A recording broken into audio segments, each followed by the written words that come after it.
আরে এই মেয়েরা সর সামনে থেকে, আমার রাজা বেটা চলো। আরে দাঁড়াও দিদি, তুমি এটা কিভাবে করলে? মা আর ভাই দেখে দাঁড়িয়ে পড়েছে।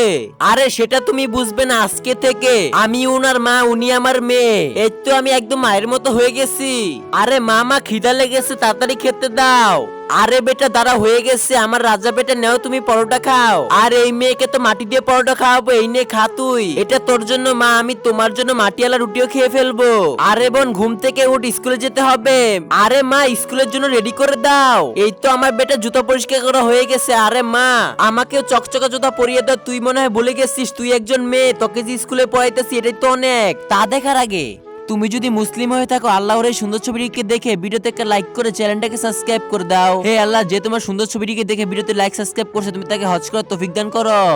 আরে ভাই এই তো আমরা স্কুলে এসে পড়ছি, দাঁড়াও, প্রিন্সিপাল স্যার আমাকে বলেছে আরে যারা স্কুলে ফিস নিয়ে আসবে না তাদেরকে ঢুকতে দিবে না। আর তোমরা 3 মাস ধরে ফি দাওনি। আরে এত ছোট ছোট মা, আরে এই নেন আমার মেয়ের স্কুলের ফি।